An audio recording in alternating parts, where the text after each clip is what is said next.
el presupuesto más alto y corrupto de la historia. ¿Y qué hizo el señor? Aumentó. Subir el presupuesto. El presidente, en su función constitucional, no es meter preso a nadie. Entonces, desde ahí empieza mal la propuesta. Entonces, la gente emocionalmente, sí, que a mí me cae mal aquel, por lo que sea, que le hicieron mala prensa, que hizo malos casos, lo que quieras. Pero eso no es una función presidencial. Meter presa a la gente no es función del presidente. No hay inversión en infraestructura, no hay inversión en desarrollo, no hay inversión en temas que le interesan a los guatemaltecos. Esta administración ha demostrado que la corrupción no solamente es la apropiación de los fondos, sino la no ejecución y el desvío de los fondos. Lo que se está yendo el dinero de los guatemaltecos hoy en día es en el pago de préstamos, de intereses de préstamos. Y después el tema de consejos de desarrollo. Sí, que los consejos de desarrollo son la llave de la corrupción del país. ¿Y qué hizo el señor? Meterle más pisto a los consejos de desarrollo. Desenmascarando la verdad.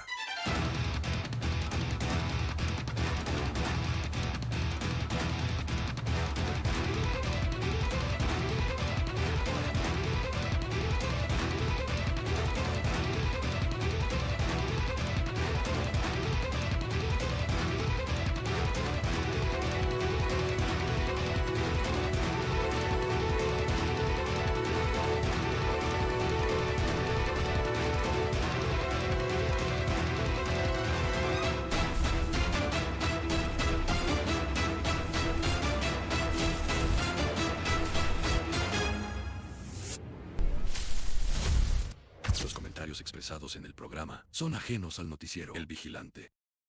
Bienvenidos a otro programa más de Desenmascarando la Verdad.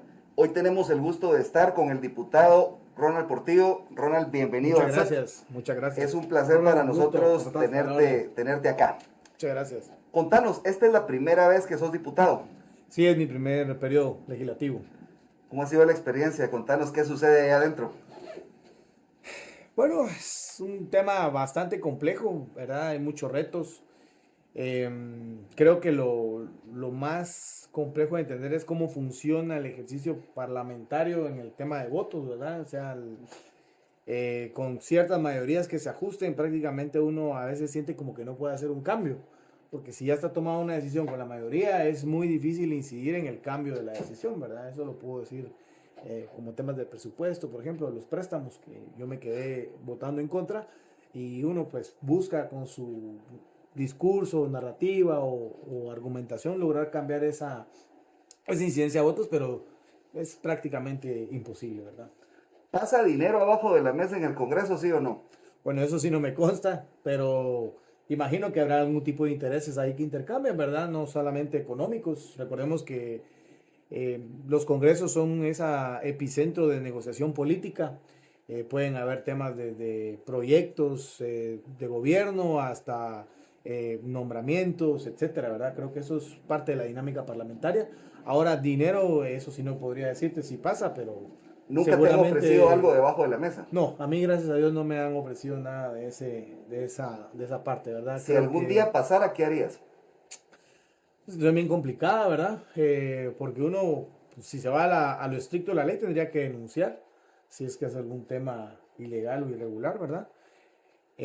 Sin embargo, eso implica muchas consecuencias, ¿verdad? O sea, es un tema que uno también tiene que reflexionar y probarlo también, ¿verdad? Porque no solamente decir, miren, es que me ofrecieron dinero, ¿verdad? Es tener que demostrar todos esos hechos, ¿verdad? Entonces, analizaría, yo, por formación soy abogado, creo que analizaría el caso y pues sí, con base a eso yo tomaría mi decisión.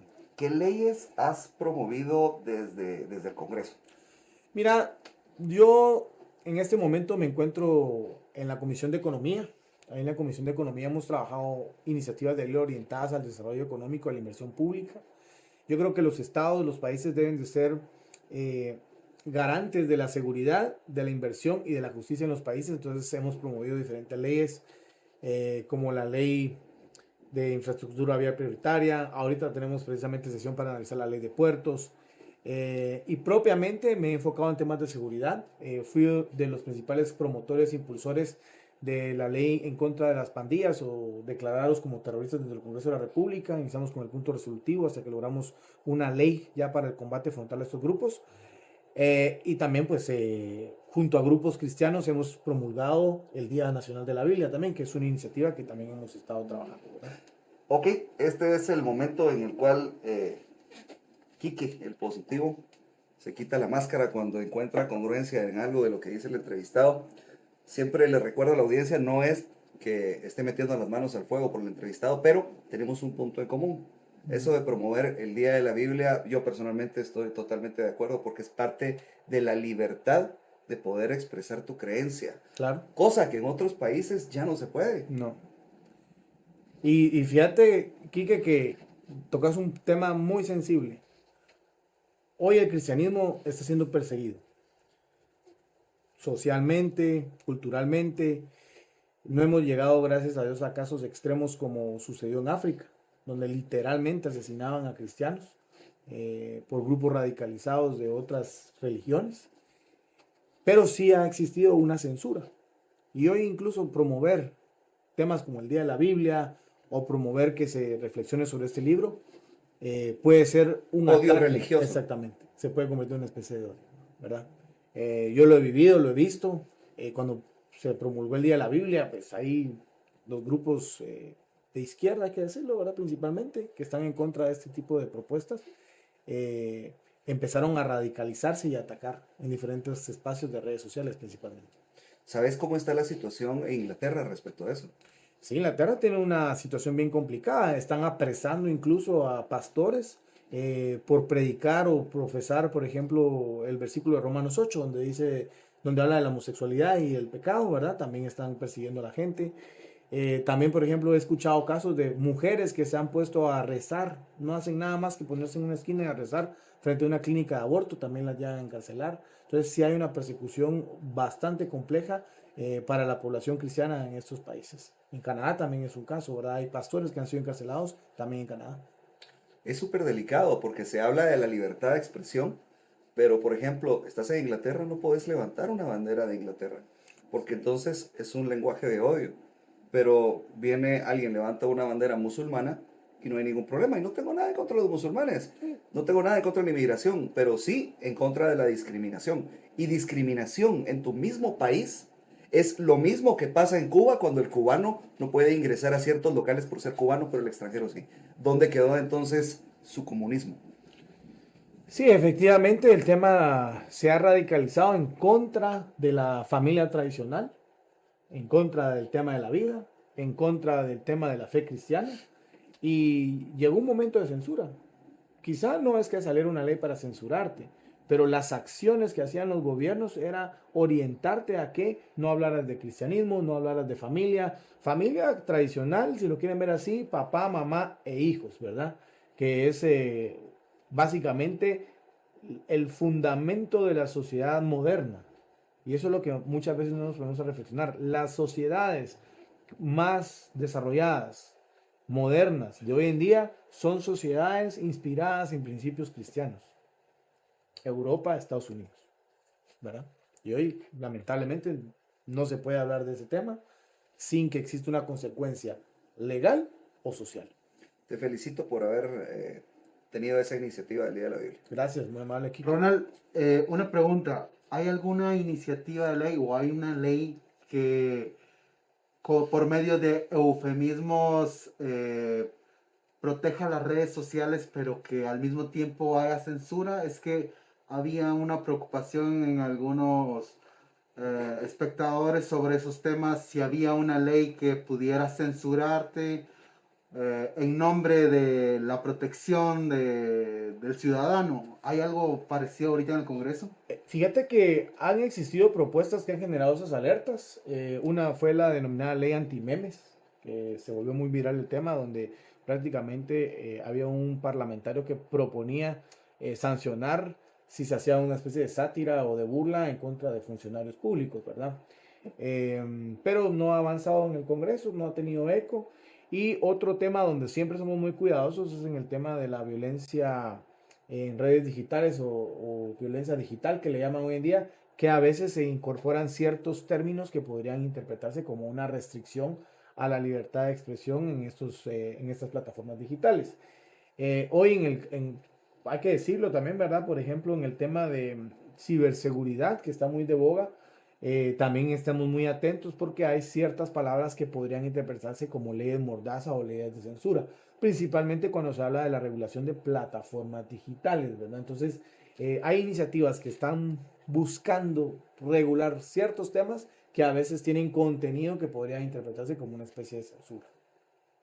Entiendo. Ujú. Entonces, estas leyes ahorita están en iniciativa, no han salido en votaciones, o cómo van. Eh, Mapeadas tengo dos, que es la ley antimemes, que tengo entendido que solo se quedó en iniciativa. No sé si se le dio en el pleno o si está en una comisión de trabajo. Ahora la de violencia digital, esa creo que sí tiene un avance en lecturas, pero también ha estado detenida. Ahorita la dinámica parlamentaria se concentró más en el tema de la ley de lavado de dinero y ahorita pues estamos viendo la ley de puertos. Eh, y en el tema de la ciberseguridad, pues precisamente la Comisión de Economía en la cual formo parte, estamos analizándola y vamos a identificar si hay alguna... Ok, te digo por qué te pregunto esto. Y vamos a remontarnos a los años del COVID. Ujú. Cuando estuvo el COVID, hubo mucha censura en redes sociales, Facebook, Instagram, YouTube, sobre temas no oficiales de medicina, donde decían, miren, no puede existir un virus que atraviese todos los continentes, a todas las razas en el mismo tiempo, en Ujú. tan poco tiempo, que la vacuna haya salido tan rápido. ¿Qué opinión tenés sobre el COVID y cómo se hubiera podido manejar? ¿Habría habido una forma mejor? Contanos un poco tu experiencia. ¿Estabas de diputado en ese momento? ¿No estabas? No, yo en esa ocasión estaba de director de una unidad de prevención de violencia. El reto fue grande de la parte institucional. Recuerdo que una orden que vino a la unidad fue precisamente empezar con el proceso de entrega de unas mascarillas de tela. No sé si se recuerdan que hubieron unas donaciones de unas mascarillas de tela. Pues esas hicieron las coordinaciones logísticas para poder iniciar con ese proceso. Y nos tocaba mucho sensibilizar sobre el tema, principalmente en comunidades con diferentes idiomas o dialectos, ¿verdad? Tuvimos que traducir mucha de la información oficial a idiomas mayas para sensibilizar a la población, hacer conciencia y evitar conatos de violencia. Esa era más que todo la función que nosotros teníamos, evitar temas de conatos de violencia, porque obviamente en una pandemia eh, la gente puede entrar en un estado de histeria, ¿verdad? Y eso pues puede provocar violencia por diferentes razones, ¿verdad? El temor de la muerte, el temor de quedarte incomunicado, el temor de, o sea, muchos temores, pasiones se despiertan en una pandemia como la que señalas del COVID, ¿verdad? Los protocolos que se implementaron, casi todos venían de la Organización Mundial de la Salud, también del Ministerio de Salud Pública. Yo no soy experto en medicina, pero tengo entendido que son protocolos que se han utilizado en otras pandemias. Creo que la última fue la de la gripe española que le llamaban, o la La gripe mal negra, ¿no? llamada gripe española. Así es. Sí, porque realmente era el único país que estaba reportando los casos, ¿verdad? Y por eso le dijeron gripe española, ¿verdad? Pero no, no es que se originara en España, sino que incluso dicen que se originó en Estados Unidos y en los barcos Ujú. fue que se trasladó a Europa, ¿verdad? Pero la mayoría de protocolos que se utilizan en temas de pandemia son dirigidos por la Organización Mundial de Salud, Ministerio de Salud Pública, y están basados en anteriores experiencias, ¿verdad? La verdad que en el 2020 sí fue una mortandad bastante alta. ¿Cuántos de 100 personas que en el 2020, en esa época dura y fuerte, que fueron infectadas, cuántas calculás que morían? Mira, ahorita no tengo presente los datos, pero yo Más o menos. recuerdo que la letalidad del virus estaba arriba del 5%. O sea, era un virus que se consideraba letal, ¿verdad? Según las investigaciones que sacaban las fuentes gubernamentales, las primeras cepas fueron más mortales que las subsiguientes cepas, ¿verdad? Como la mortalidad va bajando La conforme va, mutación. exactamente, va mutándose el virus, ¿verdad? Entonces, eh, al final, pues la necesidad de la vacuna se dio por eso, porque había población. Por ejemplo, en mi caso, el diagnóstico médico, yo contraje la enfermedad de COVID, ¿verdad? Decía COVID. No tuve casos anteriores de vacunación y para mí fue un tema de cansancio y ya, ¿verdad? Ahí te va una gimnasia mental para ti que me estás escuchando. De 0 a 100 personas que les daba COVID en el 2020, ¿qué porcentaje crees que moría? el 5, el 20, el 30, el 50. Te cuento algo, vos sos de los que más cerca está del número y solo lo Ok. exageraste 500% más. ¿Así? Realmente la mortandad era de menos del 1%. Y ojo, habían un montón de personas que se morían. Tenías accidente de moto, muerte de COVID. Morías por gripe, muerte de COVID. O sea, si ves el indicador de mortandades que existían por otras enfermedades, se reducía, pero hasta el suelo. Entonces, había una presión internacional porque quería tener un control absoluto y total. Toda la gente sobredimensionó realmente el concepto de una pandemia. Te cuento que en el 2008 se cambió el concepto de la pandemia. Ok. Porque antes esto ni de chiste hubiera sido una pandemia. Mirás cantidades de muertes totales, 2017, 18, 19 y 20, y vas a ver un crecimiento muy normal. ¿Sabes cuándo creció bastante más? En el 2021, justo después de la vacunación. Nunca viste en televisión ningún debate médico entre doctores a favor de esa mal llamada vacunación, porque, por ejemplo, Pfizer, cuando hacía un contrato internacional con diferentes países, no le ponía vacuna, era vacuna aspiracional. Claro. Y los diputados en el Congreso de Europa le dijeron a una de las directoras de Pfizer, tu respuesta va a ser sí o no, y si tu respuesta es sí, tener los documentos para justificarlo. Y le preguntaron, cuando ustedes sacaron la vacuna, ¿sabían que iba a reducir contagios? La respuesta fue no. ¿Sabes cuál fue la justificación? Estúpida. Teníamos que trabajar a la velocidad de la ciencia. Claro. ¿Qué es esa falacia? Luc Montagnier, por ejemplo, un doctor virólogo, experto, ganador del premio Nobel por haber descubierto el HIV, lo dijo muchas veces. Este es el peor error de toda la historia científica y los libros hablarán de ello.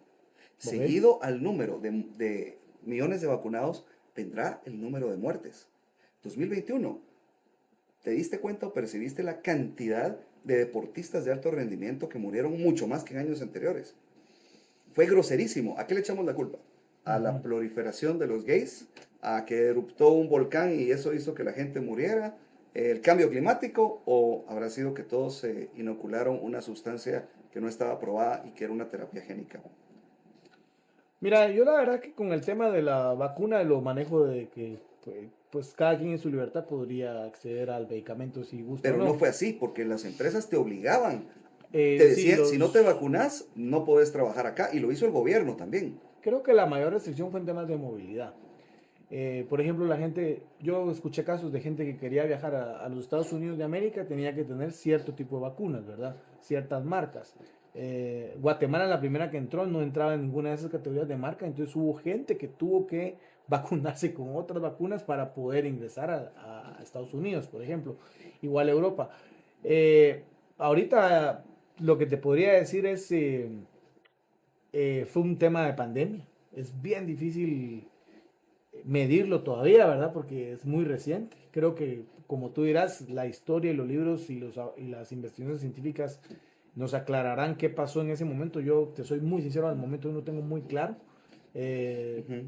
Fue muy confuso. O Entiendo, entiendo. sea, Y muchos de los guatemaltecos se confundieron y creyeron en los doctores, que sin mala intención, porque el doctor no tenía mala intención, recomendaba algo que estaba muy lejano a sus capacidades, porque un doctor no sabía realmente que era un ARN mensajero.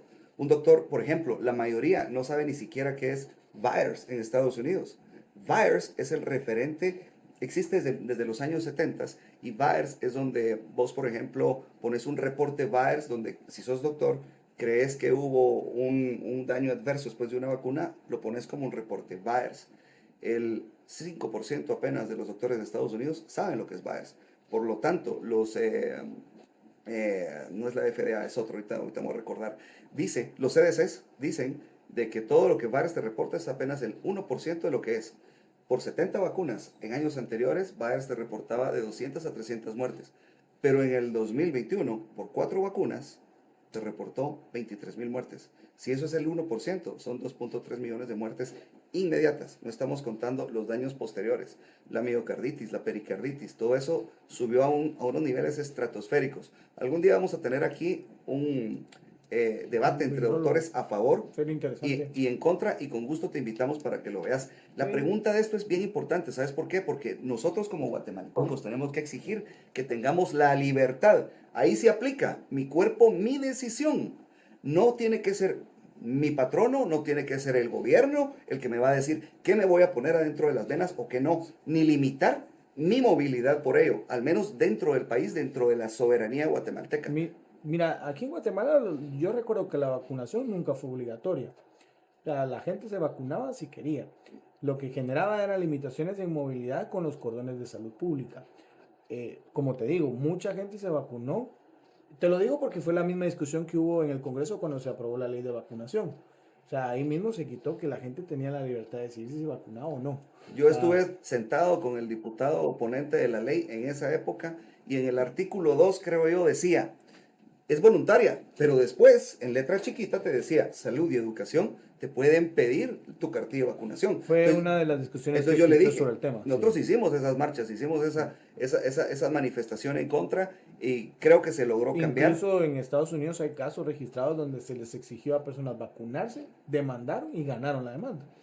Entonces, sí pudo haber existido instituciones o algunos La Contraloría casos General de la donde Nación, yo vi una carta donde se lo exigía a una amiga mía que estaba trabajando ahí. tendría... El organismo, el OJ, también se los exigió. Ahora yo, por ejemplo, de parte de la unidad en la que yo estuve y del ministerio, no fue un tema obligatorio, un tema donde se manejó la voluntariedad, ¿verdad? Pueda existir instituciones que hayan cometido ese abuso y está abierta una causa, ¿verdad? Coméntenos, guatemaltecos, si ustedes en su trabajo o en su institución fueron obligados a vacunarse. Si no lo hacían, entonces eran eliminados del trabajo. Coméntenos acá. Mira, regresando un poco más a la actualidad, comentaste que estuviste peleando sobre el presupuesto. Comentamos Sí. un poco sobre eso, ya que al público le interesa saber en qué quedó, por qué se subió tanto y en qué se está usando. Mira, realmente no se está usando en nada. Esa es la respuesta primaria, ¿verdad? No hay inversión, no hay inversión en infraestructura, no hay inversión en desarrollo, no hay inversión en temas que le interesan a los guatemaltecos. Esta administración ha demostrado que la corrupción no solamente es la apropiación de los fondos, sino la no ejecución y el desvío de los fondos, ¿verdad? Porque lo que se está yendo el dinero de los guatemaltecos hoy en día es en el pago de préstamos, de intereses de préstamos. Montones de préstamos que sacaron dinero, que tienen ahí amasados y pagan intereses, y eso pues es un pago que paga el contribuyente guatemalteco. ¿Por qué me opuse? Principalmente porque la ejecución del 2025 fue malísima, del 2024, corrijo, fue malísima. 2025 tampoco hubo mejora. Y efectivamente vimos como muchos de los fondos que se habían autorizado fueron trasladados a las cajas del gobierno, ¿verdad? ¿Qué se hace en esas cajas? Lo que esos quedan a disposición del gobierno, el gobierno tiene que ir a pedir una reforma al Congreso de la República para poder sacar esos fondos y utilizarlos en otros proyectos. Pero, por ejemplo, un caso concreto, el tema del metro. El metro está presupuestado, creo que es 1.600.000. ¿El aerometro o No, estás el metro, hablando? el metro. El aerometro no está, el aerometro, eso es importante aclararlo. El aerometro es un proyecto de la Municipalidad de Guatemala con una empresa privada, y tengo entendido que la empresa privada está generando toda la inversión. O sea, no, la Municipalidad de Guatemala no está desembolsando ese dinero. Eso es lo que yo tengo entendido. Si alguien pues sabe otro tema, pues me puede corregir. Pero en el tema del metro, que fue una propuesta de campaña del actual gobierno, se presupuestó 1.600 millones. Y esos ahora pues se destinaron para otra cosa. Por ejemplo, el tema de la electrificación rural también entró un presupuesto grande y se trasladaron para otras cosas. El programa del adulto mayor, lo mismo, ¿verdad? Esos presupuestos que, por ejemplo, el del metro, 1.600 millones. O sea, ¿el proyecto se anula? ¿O qué pasa con ese proyecto? ¿O se vuelve a financiar? Está presupuestado, pero cuando tú mueves la partida presupuestaria, pues lo desfinancias, ¿verdad? Entonces ahí queda el proyecto, ya no se ejecuta, ¿verdad? Y así hay muchos proyectos. El programa del adulto mayor, que es el que estamos fiscalizando, pues las autoridades dijeron que los 500 millones de quetzales se trasladaron partida presupuestaria, ¿verdad? Ronald, ¿cómo podría solucionar eso? ¿Habría alguna iniciativa para que esos fondos Mira, se utilicen para lo que son? ¿O por qué pasa eso? bueno, primero por gestión administrativa del gobierno y que tienen los votos en el Congreso para modificar en temas presupuestarios o cuestiones internas que hacen los ministerios, ¿verdad? Como diputado, recordemos que una ley se aprueba con 81 votos. Entonces hay que convencer a 81 personas más para que apoyen este tema. Ese es el principal reto. Ahora, lo que podemos hacer nosotros es fiscalizar para qué están usando estos fondos, que eso es el trabajo y la función que estamos realizando hoy en día. Pero eso forma parte de mi argumentación de por qué voté en contra, porque cuando vemos un presupuesto, primero desfinanciado. ¿Por qué desfinanciado? Porque no se cubre, o sea, no se cubre con impuestos. O sea, el gobierno o el país recauda cierta cantidad, pongamos que 100 millones de impuestos, y el presupuesto va arriba de esos 100 millones. Y ese financiamiento viene con deuda, con préstamos, ¿verdad? Entonces, sacan préstamos para financiar un presupuesto, ¿verdad? Segundo, cuando analizas para qué es el grosso de ese gasto o para qué se va a ir ese dinero, ves que es personal 029. El personal 029 es un personal temporal que no está sujeto a sanciones administrativas ni penales porque no son funcionarios ni servidores públicos, sino que es un asesor, es un contratista del Estado con un contrato simulado en algunos casos, ¿verdad? Que básicamente no está sujeto a horario ni a responsabilidad, pero es como tomador de decisiones. Y tienen salarios elevadísimos, no salarios, sino que honorarios, en este caso, elevadísimos, ¿verdad? Algunos casos hasta de 30,000 quetzales, ¿verdad? Porque hay prohibición legal de que no sean más de 30,000 quetzales. Y hay funcionarios públicos, hay ministerios que ganan, el ministro gana 30,000, por ejemplo, ¿verdad? Entonces, no hace sentido que un asesor 029, que no tiene responsabilidades administrativas, legales y penales, gane más o igual que un ministro, por ejemplo, de Estado. Y cuando se contratan a esos 029, debe de haber un servicio, un producto o un Sí. resultado. Hay mediciones, hay KPIs. Normalmente no hay un KPI específicamente, lo que hay es un informe de actividades, ¿verdad? ¿Qué actividades proyecta realizar y cuáles hizo? Un caso que se volvió polémico fue el caso del fotógrafo, ¿verdad? De la presidencia, el fotógrafo gana 30,000 pesos, pues, ¿y qué hace ese fotógrafo? ¿Verdad? Más que tomarle fotos al presidente. Y es interesante porque no está contratado en la Secretaría de Comunicación Social de la Presidencia, sino que está contratado en la SAS, que es la Secretaría de Asuntos Administrativos y Seguridad de la Presidencia, ¿verdad? Entonces, ¿necesita la SAS un fotógrafo? Cuando, Pues no sé, cuando ¿verdad? usted me está diciendo que una de las funciones de ustedes es fiscalizar. Sí. Yo he visto algunos diputados que fiscalizan aquí y allá. A veces me parece bastante show. Pero dentro de esas fiscalizaciones, ¿hay denuncias? O En algunos casos existen denuncias. Si se encuentra alguna responsabilidad administrativa, lo que nosotros solicitamos es normalmente pedir la intervención de Contraloría de Cuentas para que haga la auditoría específica y con base a esa auditoría nosotros ya podemos deducir las responsabilidades que correspondan, ¿verdad? Pero recordemos que nosotros como diputados del Congreso de la República hay un término que se confunde, que es fiscalización. Nosotros ejercemos control político de las decisiones del Ejecutivo, principalmente, y de las instituciones autónomas o que perciban fondos públicos, ¿verdad? pues ustedes están fiscalizando, seguramente hay veces que La encuentran fis- anomalías que posiblemente recurren a un delito. En el ejercicio del control político, que es decirle al funcionario, mire, venga para acá, cuénteme qué está haciendo con este dinero, encontramos anomalías. Entonces, al encontrar o detectar una inconsistencia, nosotros solicitamos a los entes de fiscalización, en este caso, Contraloría de Cuentas o Procuraduría de Derechos Humanos, que realicen la investigación. Y con base al resultado de esa investigación, nosotros ya analizamos el poder poner las acciones legales correspondientes o si la misma institución lo hace de oficio dentro de sus funciones, ¿verdad? Entonces, directamente el diputado lo que hace es un control político. Esa es la función constitucional que tiene, el control político. Y las entidades que fiscalizan es Procuraduría de Derechos Humanos, Contraloría General de Cuentas, ¿verdad? En temas de presupuestos o cuentadancia y PDH en temas de derechos humanos, ¿verdad?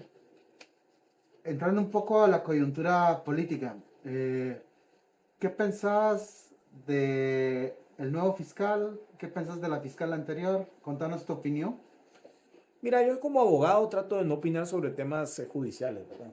Creo que eso sí lo tengo muy presente dentro del Colegio de Abogados y Notarios, incluso en la ley de colegiación obligatoria y la ley la ley de profesionales.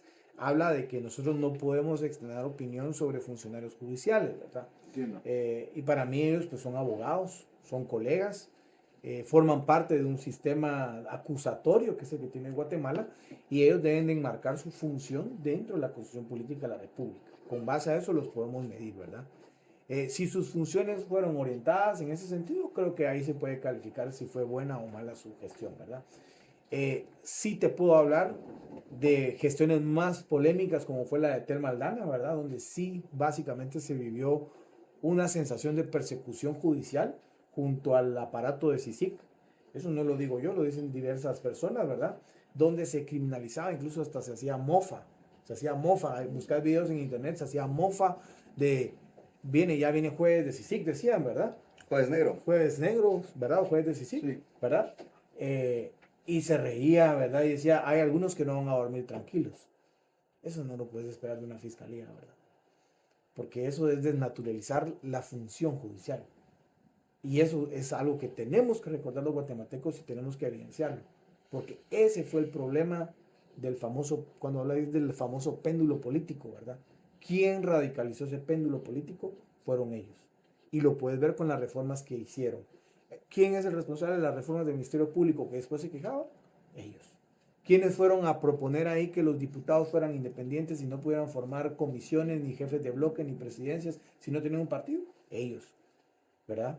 ¿Quiénes fueron a reformar la ley electoral de partidos políticos y nos dejaron un desastre donde básicamente solamente criminales pueden hacer aportes a partidos políticos?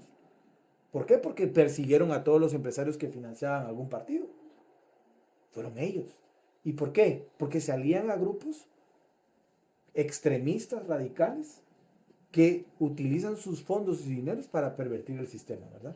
Entonces ahí tenías un montón de casos e investigaciones que no daban ningún resultado más que político. He visto que varias personas están en descontento respecto a los partidos políticos. ¿Hay alguna forma donde en vez de votar por un partido se vote por la persona que va a ser diputado? ¿Hay una iniciativa de ley? ¿Hay algo que se esté trabajando en ese sentido? Mira, fíjate que en temas de reforma del sistema hay varios descontentos ciudadanos. Uno de ellos es que no se sienten representados por los partidos políticos. Puede ser por factores de que las instituciones no responden al interés ciudadano o hay una desconexión o no se han formado en la construcción de bases políticas sociales de los partidos, cuadros, liderazgos, etcétera, sino que últimamente se han construido alrededor de una figura fuerte. Y ese es un problema, porque termina la figura, llega a la presidencia o no logra la elección, se destruye básicamente el proyecto político. Y no es la naturaleza de un partido. Entonces eso ha abierto la necesidad de que pueda elegirse directamente a sus representantes en el Congreso, que es el único caso donde, bueno, hay algunas propuestas también. Es que hay como sus pros y sus contras. Claro. Porque el pro podría decirse, ok, yo voy a votar por la persona, Claro. pero el contra es, no sé quién financia este partido. Exactamente. Que el tema del financiamiento es el que te digo que es el que distorsiona un poco, pero yo creo que eso se soluciona con un reporte obligatorio de actividades y quién las financió, y también de quitar ese estigma de que no se metan ciertas organizaciones o personas a financiar un proyecto porque dicen, es que le van a dar proyectos después. O sea, eso hay que trabajarlo. En Estados Unidos, por ejemplo, hay una ley de lobby, ¿verdad? Que funciona, se registra el lobby, se dice a quién se le pagó, qué es el tema que se está generando el lobby, y es completamente legal, ¿verdad? Pero aquí hay una mala calidad legislativa en esos temas que nos está distorsionando el sistema político. Pero volviendo al tema, sí hay una necesidad sentida del guatemalteco de poder votar directamente por la persona que considera. Creo que nosotros como legisladores tenemos que analizarlo. Es una reforma constitucional, aclaro, ¿verdad? Hay que seguir el proceso. No es una solo de partidos políticos. No. Bueno, la ley electoral de partidos políticos es de rango constitucional. Entonces también tienen un proceso de consulta a la Constitución. Pero tendríamos que reformar incluso desde la Constitución, si no me falla la memoria. Hay muchas personas que le tienen mucho miedo a la reforma constitucional porque partidos de izquierda la han utilizado para ir a tendencia al comumismo. ¿Cierto? Claro. ¿Crees que hay alguna forma de poder tocar la Constitución donde estemos blindando la seguridad de la misma? Yo creo que si te vas a meter a un proceso de reforma constitucional, tenés que tener muchas garantías de los actores que están dirigiendo el proceso. Uno de los problemas más grandes en el 2016, si no me falla la memoria, que CICIG y el MP pretendieron reformas constitucionales. No sé si se recuerdan del famoso 203 constitucional, donde ellos querían hacer una especie de justicia difusa, en donde ya no iba a haber un sistema centralizado o latino judicial, sino que iba a haber como un pluralismo jurídico, le llamaban ellos, ¿verdad? Que era prácticamente aplicar ciertas metodologías de justicia de comunidades como sistema oficial, si lo queremos ver así, que hoy en día ya se da, o sea, ya se da por ciertas interpretaciones de la Corte, donde se reconocen ciertos procesos que no sean violatorios a los derechos constitucionales principalmente, en donde administran justicia a estas comunidades, ¿verdad? O a estos pueblos. Pero llevar a eso a un debate nacional con la judicialización y la persecución política de ese entonces, casi que a punta de antejuicio y Claro, de prisión, no era el momento. no era el Pero momento. bajo un gobierno medianamente Sí. correcto, Creo de que se derecha, podría- ¿crees que es conveniente tocar quirúrgicamente la Constitución para ciertos puntos específicos? Sí, mira, creo que podemos actualizar ciertas normativas que la población guatemalteca tiene sentida, ¿verdad? Quiero hacerte una pregunta. Ujú. ¿Crees que alguna vez el pueblo de Guatemala y vos mismo has tenido algo parecido remotamente a lo que se podríamos llamar un voto inteligente? Yo creo que el voto es emocional. Y los votos que hemos tenido últimamente son emocionales. Se disfraza de cierta inteligencia, podría ser, pero te puedo asegurar que las personas que votaron por el actual presidente lo hicieron de una manera emocional y no de una forma racional. ¿Por qué? La oferta política del presidente Arévalo fue, primero, meter preso a una persona, que era la anterior fiscal, ¿verdad? Un presidente, su función constitucional no es meter preso a nadie, ¿verdad? Entonces, desde ahí empieza mal la propuesta. Entonces, la gente emocionalmente, sí, que a mí me cae mal aquel por lo que sea, que le hicieron mala prensa, que hizo malos casos, lo que quieras. Pero eso no es una función presidencial. Meter presa a la gente no es función del presidente. Segundo, el presupuesto. El presupuesto más alto y corrupto de la historia. ¿Y qué hizo el señor? Aumentó. Subir el presupuesto.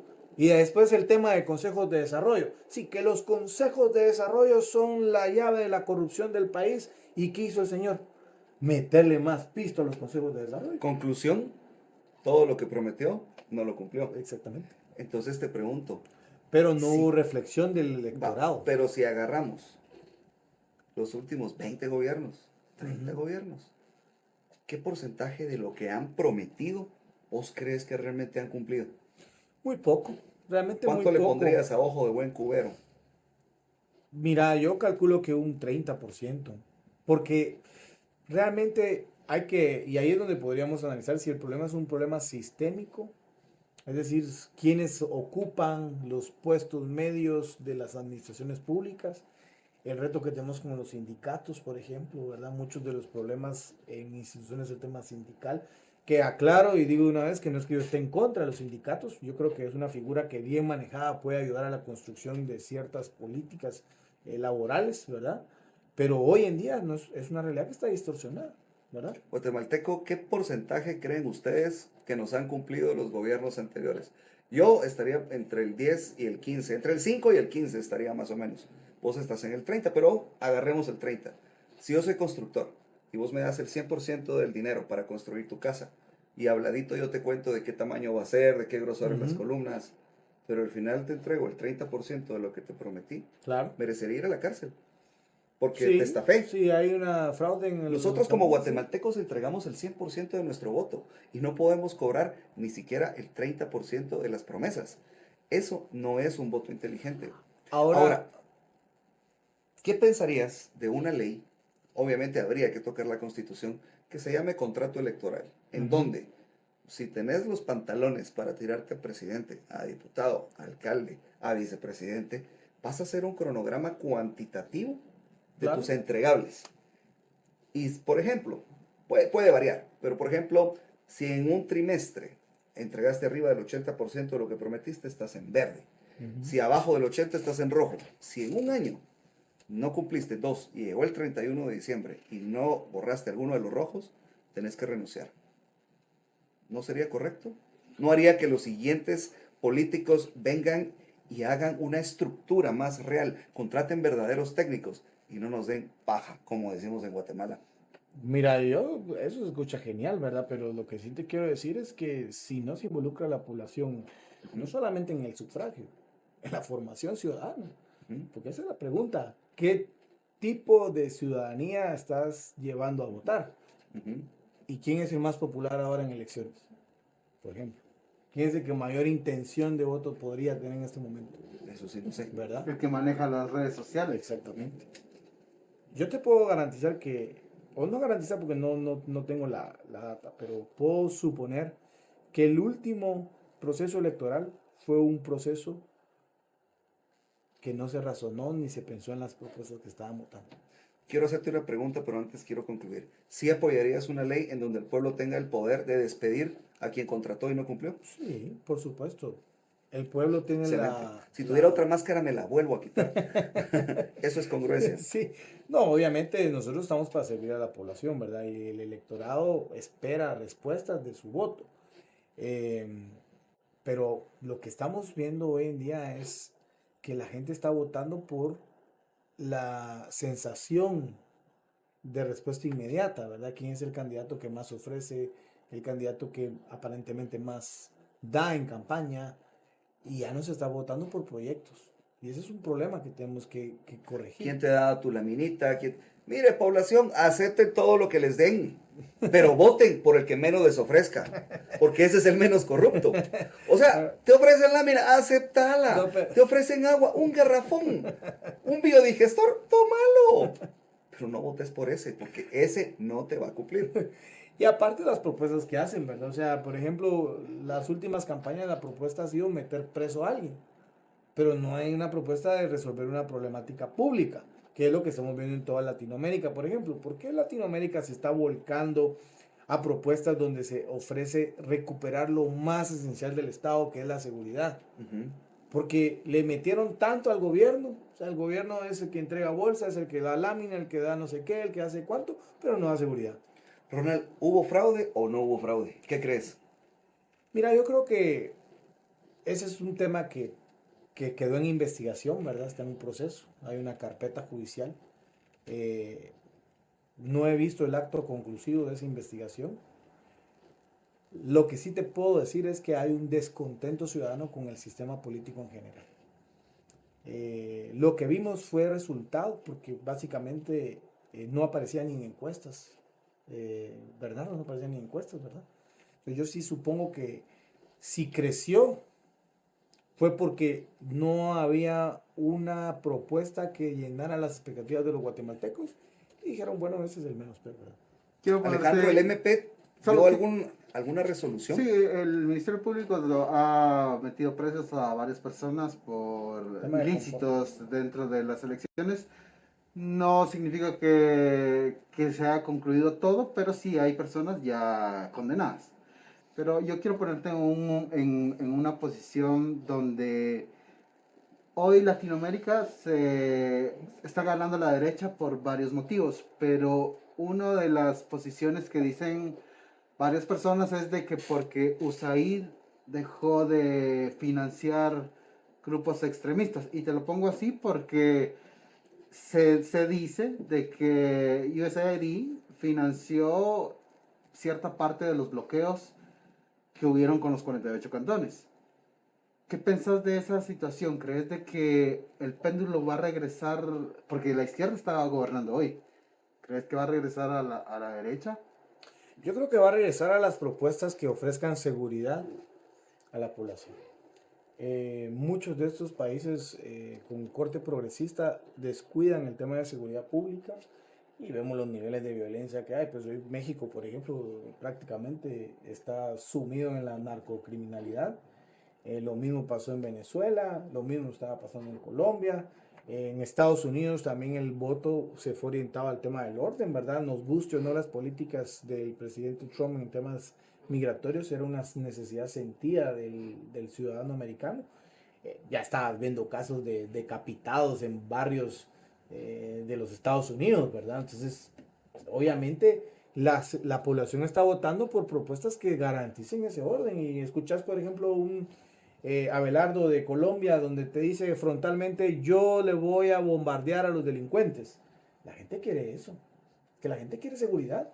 Entonces yo creo que la propuesta que va Bukele, por ejemplo, es un caso, ¿verdad? O sea, la gente está feliz con Bukele porque ha metido preso a 100.000 mareros, que eran los que le quitaban la paz al pueblo salvadoreño, ¿verdad? Entonces creo que las propuestas orientadas al orden es lo que va a llevar al electorado a soportar eso, y la gente quiere que el funcionario actúe. Hoy la gente sí quiere ver que se meta preso al delincuente y que quien la haga la pague. Y eso es lo que está votando la gente y es lo que nosotros como políticos tenemos que darlo. No solamente porque es lo que la población exige, sino porque es lo correcto. El sistema debe funcionar para dar seguridad. Y si un sistema no brinda seguridad, no puedes construir nada más, ¿verdad? Ronald, ya casi para terminar, contanos qué propuestas vas a tener nuevas en el Congreso, qué esperanzas ves para el país. Mira, nosotros hemos trabajado en una agenda legislativa orientada a la seguridad pública. He propuesto varias iniciativas para fortalecer el combate frontal en contra de las maras y pandillas. Hoy la extorsión es el problema de seguridad público más grande que tiene el país. El año pasado casi cerrábamos con 40.000 denuncias de extorsión, imagínate. 40.000 denuncias de extorsión. Entonces las propuestas fueron orientadas en su mayoría a esa crisis de seguridad que tuvimos en los primeros 2 años de gobierno. Logramos la ley antipandillas, una ley fuerte en contra de las maras, que no ha sido cumplida por el gobierno. Entonces vamos a fiscalizar ese tema. Por ejemplo, mucha gente no sabe, pero en esa ley se autorizó presupuesto para que las fuerzas de seguridad pública se armen, se equipen y tengan las condiciones necesarias para combatir a los criminales. Se orientaron presupuestos para la construcción de megacárceles. Esa gente tiene que estar presa e incomunicada. Y ahorita estoy luchando por 2 iniciativas que quiero sacar este semestre que queda. La ley de la legítima defensa. Yo sí creo que los ciudadanos honestos deben de estar armados. Y lo vuelvo a decir, yo sí creo que los ciudadanos honestos deben de estar armados. Si el Estado no le está garantizando la vida y la seguridad de las personas, el buen ciudadano tiene que garantírsela a sí mismo. Y eso es lo que estamos trabajando. Y segundo, el legítimo ejercicio del cargo. Las fuerzas de seguridad tienen que tener la facultad legal de poder repeler y abatir a los criminales. Ya no se puede contar con una sociedad que tolera a los delincuentes en las calles. Y el policía debe poder accionar su arma sin que por eso vaya preso o sin que por eso se le suspende su trabajo, ¿verdad? Le exigimos al policía que combata la criminalidad, pero démosle la herramienta legal para que no se vaya preso o suspendido al hacerlo, ¿verdad? ¿Crees que, por ejemplo, en España, has oído En España, a sí. los ocupas? Sí, un caso problemático. Vos sabes que un ocupa se mete en tu casa, no lo podés sacar hasta dentro de 3 años, Sí, tal así vez, es. de un proceso desgastante y muy caro, y encima de eso le tenés que pagar sus servicios, agua, luz, internet, y encima de eso, Hacienda te cobra como que si le estuviera rentando la casa al ocupa. Claro. Pero ojo, en Guatemala no estamos tan lejos de eso. No pasa si se meten a tu casa, pero si se meten a tu terreno, aunque es un delito flagrante, la policía no opera.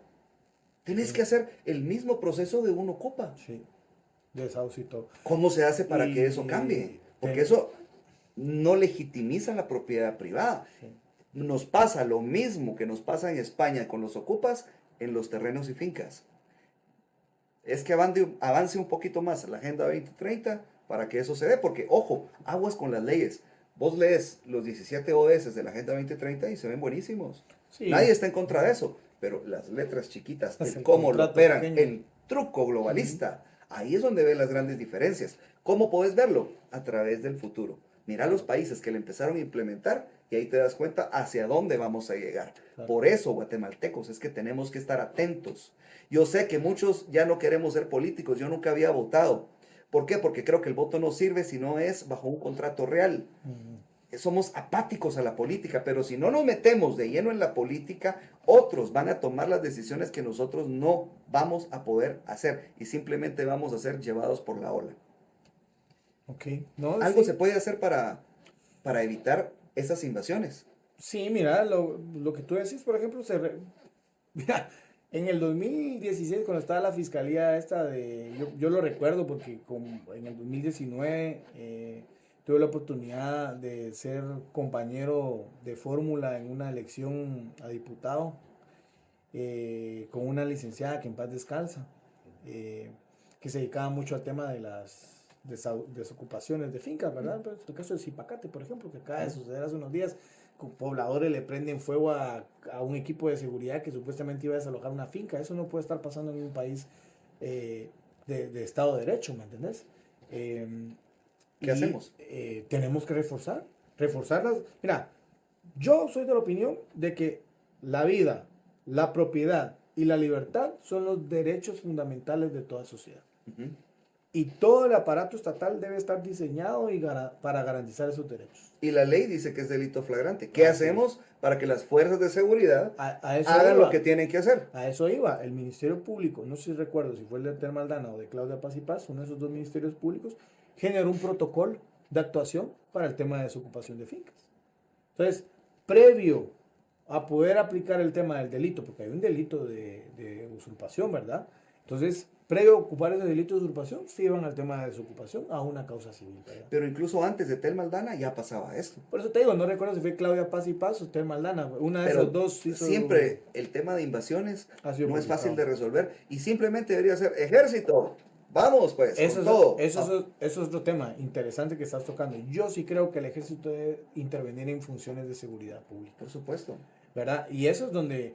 Y eso es lo que pasa. Fuerzas combinadas. Exactamente, fuerzas combinadas. Y eso fue lo que sucedió, porque vinieron estos grupos y nadie lo dice. Totalmente. Es que, por ejemplo, tú estás en una situación de emergencia, no vas a decir, espéreme usted, es que voy a ir a recoger. No, vas a usar lo que tengas a la mano para responder, ¿verdad? Pero eso fue lo que pasó con muchas leyes chairas, digo yo, ¿verdad? Uh-huh. Que limitaron el uso de la fuerza pública. Lo limitaron, ¿verdad? No, es que el ejército no se puede meter en temas de seguridad interna. ¿Por qué? La Constitución dice que ellos están a cargo de la seguridad y la protección de la autoridad nacional. No, es que distorsiona la función de un ejército moderno. Hay amenazas que son superiores a las fuerzas de seguridad civil. Hay amenazas que lo son, ¿verdad? Estructuras criminales organizadas, nosotros somos redes transnacionales. Entonces, eso no te hace sentido. Como dicen por ahí, zapatero a tu zapato, pero yo creo que todas las fuerzas deben intervenir en cierta medida. Ronald, ya para terminar, ¿algún mensaje a la población? Bueno, primero que nada, agradecer por este espacio, interesante la dinámica, realmente preguntas que casi no se hablan, ¿verdad? Pero que son buenas conversar y entender la opinión. Segundo, pues claramente decirles que seguimos trabajando en nuestras convicciones, trabajamos con el Día de la Biblia. La gente dice, pero ¿y eso qué tiene que ver? Son las bases de una sociedad. Yo sí quiero una sociedad que respete y se base en fundamentos cristianos. La cristianidad es el fundamento de todas las sociedades modernas. Y segundo, seguimos trabajando por el tema de seguridad. Nuestro compromiso es con la seguridad de los guatemaltecos y vamos a seguir luchando para que buenas leyes, garanticen la paz, la libertad y la propiedad de la gente. Ronald, gracias. A tu orden, mucho gusto. Gusto conocerte. Igualmente, aquí estamos a su orden. Y a la audiencia, los esperamos para la próxima.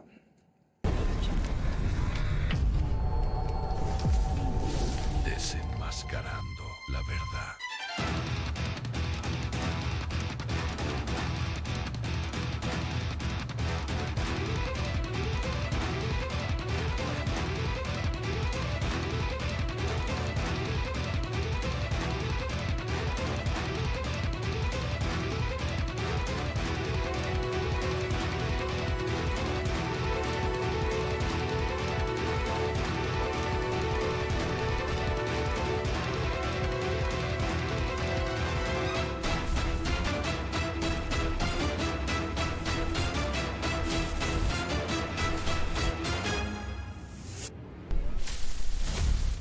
Los comentarios expresados en el programa son ajenos al noticiero El Vigilante.